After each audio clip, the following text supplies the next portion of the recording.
Hey guys, Austin here, and in this video we're going to be taking a look at 5-Minute Fantasy's Week 7 Booming and Busting Defenses.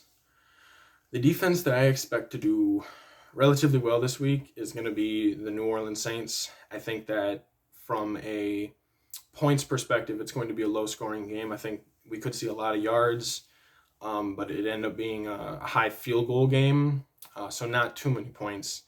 Going up against the Carolina team who they don't have their best player in Christian McCaffrey. They've got decent players in Teddy Bridgewater and their collection of wide receivers. But look for this to be a more mild game.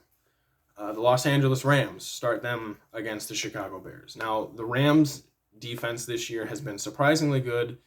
For most of the season, I know they kind of got walloped against the San Francisco 49ers. I think that was a trap game. I don't think that the Rams came in expecting the 49ers to be that good. They're coming in knowing exactly what they're getting with the Chicago Bears, who I believe they played last year in a hunt for the playoffs, and they lost in what was supposed to be a game that they should have taken. So look for them to kind of come in with a serious attitude. You've got guys like Aaron Donald and Jalen Ramsey who know what they have to do, and they should be able to do it. The New England Patriots versus the San Francisco 49ers. The 49ers, although they've had a very excellent offense the last year and a half, especially with Jimmy Garoppolo and Kyle Shanahan, the New England Patriots know what they need to do. They know what they're doing. Bill Belichick knows Jimmy Garoppolo, and he knows Kyle Shanahan. Look for this to not be an extremely dominant performance. I expect New England to win this game. I wouldn't be surprised if it was something like 27-16. I think that New England could get a couple turnovers, whether they're forced fumbles or interceptions. I would start them in a surprise start because New England hasn't had the same dominant defense that they did last year. And then start the Kansas City Chiefs against Denver. Now, last week, Denver kind of had a surprise performance over New England. I think they were projected to lose by 10, and they ended up winning by a handful of points. I think it was like 6 or something like that. I'm not really sure. But, last week the New England Patriots did not have full weeks of practice.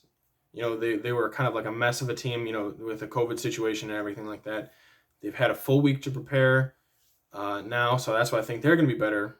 But Denver is not going to be able to repeat that against Kansas City. Kansas City, they've been surprisingly good on defense, starting about week 11 last year. And now, they've got their guys. They've got Frank Clark. They've got Honey Badger. And they should be able to shut down the Denver Broncos. And I think will be their maybe 7th or 8th win. They haven't lost since Peyton Manning was on the team, old Peyton, in 2015, the team that won the Super Bowl. I'm going to say sit the San Francisco 49ers defense against New England. Again, Cam Newton's got his legs back under him. They've got full set of practice with him. I don't expect San Francisco to be able to stop New England, especially with the way that Cam Newton had been playing earlier in the season. I'm going to say sit the Pittsburgh Steelers versus Tennessee. Now, I know I said sit a lot of the Tennessee players, but the reason I'm going to say sit the Pittsburgh Steelers is because Tennessee does not turn the football over. I think that Pittsburgh might finish with 1 or 2 sacks, but this is just going to be a really tough 3 yards in a cloud of dust type of game where it's going to be low points, low yards, but they're not going to get like too many interceptions, too many sacks. So they might give up 16 points, but only have like 1 or 2 sacks. So they'll only score you like 2 or 3 points. Look to sit them.